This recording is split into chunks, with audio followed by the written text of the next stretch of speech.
अस्सलाम वालेकुम जी। Top cricket news का सेगमेंट है और सबसे पहली और बड़ी ब्रेकिंग न्यूज है कि आकिब जवेद ने खुद को बचा लिया, लेकिन एक कप्तान और एक कोच की कुर्बानी उन्होंने दे दी है। इसके पीछे स्टोरी क्या है, किसकी कुर्बानी दी गई है और किसको आगे पाकिस्तान का इंटरनेशनल 2028 T20 वर्ल्ड कप के लिए कप्तान बनाया जा रहा है, कोच कौन होगा, क्या स्टोरी है, वो भी आपके साथ शेयर करेंगे। और इसके साथ साथ क्रिकेट की दुनिया के दो बड़े लेजेंड जो वो रिटायरमेंट का ऐलान कर चुके हैं और उनके हवाले से खबर आ चुकी है कि वो अब किसी भी फॉर्मेट में आपको खेलते हुए दिखाई नहीं देंगे।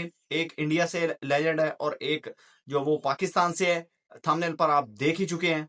तो उसकी स्टोरी आपके साथ शेयर करेंगे। क्या उन्होंने खुद ये रिटायरमेंट ली है और दोनों के साथ एक ही तरह का रवैया हुआ है, या फिर मैनेजमेंट ने उनको मजबूर किया है कि वो रिटायर हो जाए। तो सारी स्टोरी आपके साथ शेयर करेंगे। और इसके बाद मोहम्मद नवाज, जिसके हवाले से मैंने आपको आज से तकरीबन एक माह पहले इन्फॉर्म किया था कि उनके ऊपर जो वो डोप टेस्ट के चार्जेस लगे हैं या डोप टेस्ट के हवाले से शकूक शुबात हैं और पीसीबी को उनके हवाले से जो वो शिकायत की गई है T20 वर्ल्ड कप 2026 से पहले जो खिलाड़ियों की एक डोप टेस्ट की पूरी फहरिस्त होती है, तो उसमें उनका नाम था। तो अब जी उनके ऊपर ऑफिशियली तौर पर पाबंदी लगी है। कितने माह की पाबंदी लगी है, कितने साल की पाबंदी लगी है और उनके करियर पर इसका क्या असर होगा, ये भी सारी डिटेल आपके साथ शेयर करेंगे। अगली बड़ी खबर है वो है जी हारिस रऊफ के हवाले से। रन मशीन हारिस रऊफ को लेने वाले मेजर लीग में अब सदमे में पड़े हुए हैं कि हारिस रऊफ ने उनको टूर्नामेंट से बाहर करवा दिया। क्या कारकर्दगी रही है हारिस रऊफ की आखिरी दो मैचेस में और नॉकआउट मैचेस में, क्या उन्होंने कारनामा किया है कि अब जो वो हारिस रऊफ को T20 में हो सकता है कि आप दोबारा खेलते हुए दिखाई ना दें, क्योंकि ऐसी परफॉर्मेंसेज उन्होंने दे दी हैं कि जो उनकी टीम है और उनके जो मालिक हैं वो सर पकड़ कर बैठ गए हैं और सदमे में, बल्कि हॉस्पिटलाइज हो चुके हैं हारिस रऊफ की परफॉर्मेंस के बाद। तो ये सारी स्टोरी भी आपको बताएंगे क्या उन्होंने कारनामा अंजाम दिया है। और इसके अलावा वीडियो के आखिर में बात करेंगे पाकिस्तान के प्रैक्टिस सेशंस का। वेस्ट इंडीज में आगाज हो चुका है। पाकिस्तान जो वो कल अपना पहला मैच खेलेगा और ये मैच होगा जी ट्राई मैच, यानी कि एक वार्म अप मैच होगा वेस्ट इंडीज की टीम के साथ। और आगे पाकिस्तान का जो टेस्ट मैच है उसके वाले से भी आपको डिटेल बताएंगे और प्रैक्टिस सेशन की जो वो आपके साथ कुछ चीजें हैं वो भी शेयर करेंगे। तो वीडियो शुरू करने से पहले आपसे रिक्वेस्ट है कि चैनल को सब्सक्राइब कर लें और अगर पहली बार आए हैं तो वीडियो को लाइक और दोस्तों के साथ शेयर भी कर दें। और सबसे पहले बात करते हैं जी आकिब जवेद के हवाले से कि आकिब जवेद ने खुद को तो बचा लिया, स्पेशली T20 वर्ल्ड कप 2026 की जो परफॉर्मेंस रही या उससे पहले 2025 चैंपियंस ट्रॉफी में पाकिस्तान जो वो राउंड मैचेस में ही बाहर हो गया पहले राउंड में। तो उसके बाद आकिब जवेद ने अपने आप को बचाना था क्योंकि उनके गिर्द जो वो घेरा तंग हो चुका था और पीसीबी चेयरमैन जो वो बिल्कुल आकिब जवेद से खुश नहीं थे। तो इसलिए उन्होंने एक तो कोच माइक हैसन और इसके साथ सलमान अली आगा दोनों को फारग करने का फैसला किया। ये मैं आपको मोहसिन नकवी की बात कर रहा हूँ। तो उन्होंने जी नए कोचेस के साथ बातचीत करना शुरू की और पाकिस्तान के जो फॉरेन जो यानी कि बाहर के मैनेजर्स और लीग्स और फ्रेंचाइज के साथ पीसीबी के जो बंदा जो वो चीजें शेयर करता है उसको ये कहा गया मोहसिन नकवी की तरफ से कि आप जो वो नए कोच के रिलेटेड जो वो चीजें आगे बढ़ाएं। तो जब राब्ता किया गया मुख्तलिफ कोचेस के साथ तो उसमें से एक बड़ा नाम था जी मैथ्यू हेडन का। मैथ्यू हेडन के साथ पीसीबी के कुछ जो वो राब्ते हुए, कुछ चीजें जो वो तय भी पा गई और वो पाकिस्तान के अगले T20 वर्ल्ड कप 2028 के लिए मान भी गए। तो रास्ते में आ गए जी आकिब जवेद। आकिब जवेद ने जो माइक हैसन है उनके साथ मिलकर, आपको पता है कि माइक हैसन और सलमान अली आगा के गलत फैसलों की वजह से पाकिस्तान जो वो T20 वर्ल्ड कप 2026 के सेमीफाइनल तक नहीं पहुंचा। उसमें एक तो टीम की सिलेक्शन थी और दूसरी चीजें वो पैथेटिक डिसीजन थे जो कि मैच में लिए गए। कभी किसी को ओवर दे दिया, कभी किसी को ओवर दे दिया, बैटिंग की पोजीशन चेंज करते रहे। तो उसकी वजह से पाकिस्तान को लॉस भी हुआ और फखर जमान को पूरा टूर्नामेंट में बाहर बिठाया गया। और जब आखिरी मैच में पाकिस्तान को जरूरत पड़ी कि जो वो 14 ओवर में पाकिस्तान ने 180-70 जो वो रन चेज करने थे और एक टारगेट खड़ा करना था, तो तब फखर जमान को लेकर आए। तो फखर जमान ने परफॉर्म भी किया। 40 बॉलों पर 80 रन की ताबड़तोड़ इनिंग खेली। साहिबजादा फरहान के साथ ओपनिंग पार्टनरशिप कमाल रही, लेकिन उसके बावजूद पाकिस्तान के बॉलर्स शहनशाह अफरीदी और हारिस रऊफ वगैरह ने बेड़ा गर्क कर दिया मैच का। तो ये जी स्टोरी रही माइक एसन की। एक तो उन्होंने गलत डिसीजन लिए 2026 वर्ल्ड कप में, जिसको देखते हुए जो पीसीबी चेयरमैन मोहसिन नकवी हैं, उन्होंने कोच को तब्दील करने का फैसला किया। लेकिन आकिब जवेद रास्ते में आ गए और आकिब जवेद ने जो मैथ्यू हेडन थे उसका रास्ता रोका, और जो माइक एसन थे उसने रिक्वेस्ट की आकिब जवेद को कि आगे चल के मैं आपको बेस्ट रिजल्ट दूंगा और आप मुझे जो वो ऐसे जलील करके ना निकालें। तो वो एक यस मैन थे, और जो सिलेक्शन के मामलात होते हैं या जो भी पथेटिक डिसीजन लिए जाते हैं सिलेक्शन के मामलात में या मैचेस के हवाले से या कप्तानी के हवाले से, तो वो आकिब जवेद के यस मैन हैं माइक एसन।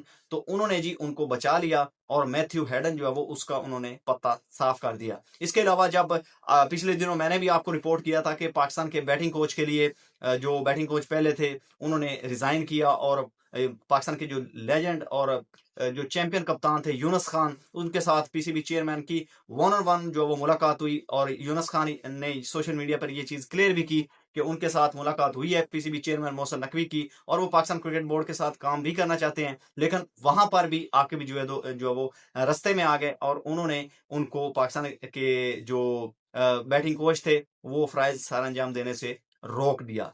तो ये आकिब जवेद का जो वो रोल है। और अब पाकिस्तान का T20 कप्तान के हवाले से, क्योंकि जो सलमान अली आगा हैं उनका पत्ता कट चुका है, और जो माइक एहसन है उनको बचा लिया गया है, और खुद को भी उन्होंने बचा लिया है आकिब जवेद ने। तो पाकिस्तान का नया T20 कप्तान कौन होगा, क्योंकि सलमान अली आगा पहले कप्तान थे, अब उनको हटा दिया गया है, और उनकी ऑफिशियली तौर पर जो वो अनाउंसमेंट जब भी T20 सीरीज होगी वहां पर हो जाएगी। तो अब आकिब जवेद की तरफ से जो इशारे मिल रही हैं वो यही हैं कि जो एशियन गेम्स में टीम भेजी गई है और जो कप्तान वहां पर बनाए गए हैं साहिबजादा फरहान, उनको पाकिस्तान की T20 की कप्तानी जो है वो आगे 2028 वर्ल्ड कप दी जाएगी। लेकिन एक शर्त उसके पीछे ये भी है कि वो उनको एशियन गेम्स में अच्छा परफॉर्म करना पड़ेगा। तो ये जी आकिब जवेद की थ्योरी है कि उन्होंने बिल्कुल नई साइड भेजी है, ताकि एक तो कोई बात नहीं कहेगा, ना बोर्ड के ऊपर से वो क्रिटिसिज्म होगा और ना किसी और को पूछा जाएगा। और अगर वहां पर कुछ चीजें जो वो ऊपर नीचे एशियन गेम्स में हो भी गई, तो ये चीजें, ये मेरी जो वीडियो है आप एक स्क्रीनशॉट लेकर रख लें और इसके बल्कि ये क्लिप रिकॉर्ड कर लें कि ये वहां पर जो इनकी तरफ से जो आगे से जवाब आएगा कि ये एक यंग टीम है तो ये जो वो सीख रही है, तो इसलिए जी यहाँ पर जो ये एक्सक्यूज है और हम क्या कर सकते हैं जी, हमने तो नए प्लेयरों को चांस दी है।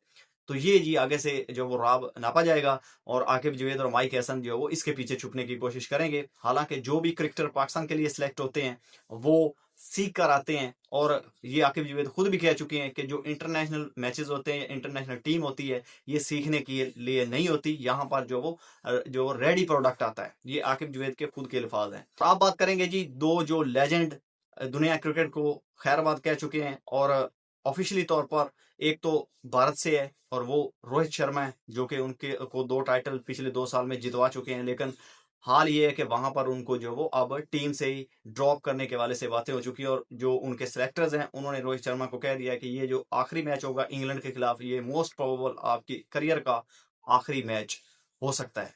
तो ये जी हाल है वहां पर। और यहाँ पर अगर एक बंदा कोई वर्ल्ड कप जिता देता तो उसको जो मेरे ख्याल में अगले जो तकरीबन 5 साल उसके पक्के थे। लेकिन पाकिस्तान के जो सबसे बड़े मैच विनर हैं फखर जमान, उनके वाले से भी खबरें आ रही हैं कि वो भी पाकिस्तान की तरफ से T20 में अभी जो वो खासतौर पर T20 के फॉर्मेट से रिटायरमेंट लेने के वाले से मशवरे कर रहे हैं, और आपको जो वो कभी भी उनकी अनाउंसमेंट जो वो मिल सकती है।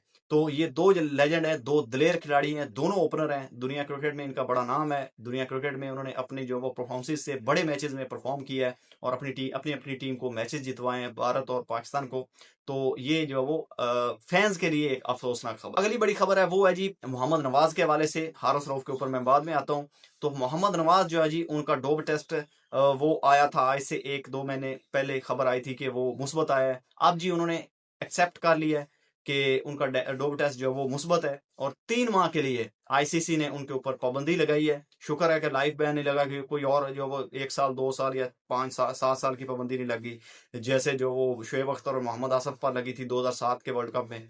तो ये जो मोहम्मद नवाज हैं उनके करियर के लिए एक तो ये धब्बा लग चुका है। आगे चल के उनको तो खास तौर पर जो वो चेक किया जाएगा किसी भी टूर्नामेंट से पहले। तो मोहम्मद नवाज जो वो 3 माह के लिए अब क्रिकेट से गायब रहेंगे और वो इंटरनेशनल क्रिकेट में आपको नजर नहीं आएंगे। तो इसके अलावा जी जो अगली खबर है वो है जी हारिस रऊफ के हवाले से।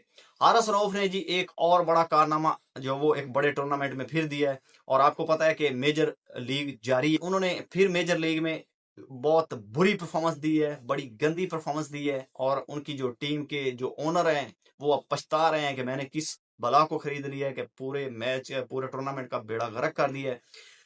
पहले मैच में जो क्वालीफाई 1 था उसमें अगर वहां पर हारिस रऊफ एक ओवर में तकरीबन 28 रन ना देते तो शायद हो सकता है कि उनकी टीम जो है वो आगे डायरेक्ट फाइनल के लिए क्वालीफाई कर जाती। 19वां ओवर दिया था उनको हारिस रऊफ को, और पता नहीं ये कप्तान कहां से आ जाते हैं जो हारिस रऊफ को हर बड़े टूर्नामेंट में हर बड़े अहम मैच में जो वो 19वां ओवर दे देते हैं, और उनको उनके ट्रैक रिकॉर्ड का पता भी है। तो एक तो उन्होंने विकेट नहीं ली, और दूसरा जो वो एक ओवर में 4 छक्के खाकर उन्होंने जो वो उनके जो कैप्टन है रमन पावल, उनसे 4 छक्के खाए उन्होंने जी, वेस्ट इंडीज के जो कैप्टन है T20 के। तो उन्होंने मारा है जी, धागा खोला है हारिस रऊफ का, और एक ओवर में 28 रन जड़े हैं, और उसके बाद फिर जी वो मैच उनकी टीम हारिस रऊफ की हार गई, हारिस रऊफ की वजह से। और बहुत ही दुख का वहां पर जो वो मंजर था कि हारिस रऊफ की वजह से, और पाकिस्तान की भी इसमें बेइज्जती है कि ये पाकिस्तान के स्पीडस्टर हैं, और ये पाकिस्तान के जो वो तुर्रम खान बॉलर हैं, और जो बड़ी बड़ी बातें करते हैं, जब इनसे सवाल पूछा जाए तो वहां पर इन्होंने उनके जो वो घोड़े लगवा दिए अपनी टीम के। और अब जब क्वालीफायर 2 था उसमें अगर फिर कप्तान, पता नहीं कप्तान भांग पीकर आ जाते हैं, कप्तान को अकल नहीं है कि पिछले मैच में आप एक गलती कर चुके हैं, और हारिस रऊफ का ट्रैक रिकॉर्ड भी देख चुके हैं कि एशिया कप में पाकिस्तान के उन्होंने घोड़े लगवाए, इससे पहले जो वो जो वर्ल्ड कप 2023 था उसमें पाकिस्तान के घोड़े लगवाए, पता नहीं कितने मैचेस में पाकिस्तान को उसने हरवाया अहम मौकों पर आकर, खासतौर पर बड़ी टीमों के खिलाफ। तो अब जी उन्होंने क्वालीफायर 2 में भी वही गलती की कैप्टन ने, उन्होंने जी वहां पर उनको फिर 19वां ओवर दे दिया, और हारिस रऊफ साहब जो है वो उन्होंने सोने पे सुहागा फिर कर दिया है। वो अपनी आदत से हटते ही नहीं है, उनको एक लत लगी हुई है कि उन्होंने ओवर में कम से कम 20 से ज्यादा रन देने हैं, और उन्होंने एग्जैक्ट 20 रन दिए हैं और अपनी टीम को घोड़े लगवा दिए, टूर्नामेंट से बाहर करवा दिया है। 19वां ओवर जो है वो फिर किया है, और उन्होंने 2 ओवर्स में 2 मैचेस में 54 जो वो 54 रन दे दिए हैं। तो इसके बाद फिर आप अंदाजा लगा सकते हैं कि 54 रन उन्होंने एक मैच में दिए 4 ओवर में, और तकरीबन 53-54 रन फिर जो है वो दूसरे मैच में दे दिए हैं, और एक भी विकेट उन्होंने नहीं ली है। ये कारनामा रहा है जी आपकी रन मशीन हारिस रऊफ का, और ये है जी वो पथेटिक प्रोडक्ट आकिब जवेद की, जो आगे जो वो इंटरनेशनल में आकर जलील करवा रहे हैं। तो टेपिया टेपिया ही रहता है, एक आध मैच में अगर परफॉर्म कर जाए तो 4 मैचेस हरवा जाए तो मैं तो उसको जो ग्रेट प्लेयर नहीं मानता। तो ये जी कुछ अहवाल है। अगर आपको कोई सवाल है पाकिस्तान क्रिकेट बोर्ड के हवाले से, पाकिस्तान क्रिकेट टीम के हवाले से, पाकिस्तान वर्सेस वेस्ट इंडीज जो आगे आने वाला है मैच 25 को शुरू होगा जी, और इसके अलावा पाकिस्तान कल जो वो अपना एक सिनारियो मैच खेलेगा, एक वार्म अप मैच खेलेगा वेस्ट इंडीज की टीम के खिलाफ, और ये 4 यानी कि 4 डे टेस्ट होगा, 4 डे मैच होगा। तो इसमें जो वो एक प्रैक्टिस हो जाएगी, उसके बाद फिर ऑफिशियली तौर पर 25 तारीख को पाकिस्तान पहला टेस्ट खेलेगा। तो देखते हैं कि पाकिस्तान जो वो कैसी परफॉर्मेंस देता है, खासतौर पर बाबर आजम की कप्तानी में, क्योंकि ये बाबर आजम के कमबैक में पहली बार बाबर जो वो अपनी कप्तानी में टीम को खिला रहा है, और वहां पर पाकिस्तान जो वो इंशाल्लाह अच्छा ही परफॉर्म करेगा। तो मिलते हैं जी नेक्स्ट वीडियो में, तब तक के लिए अपना भी ख्याल रखिएगा और इस चैनल का भी। अल्लाह हाफिज।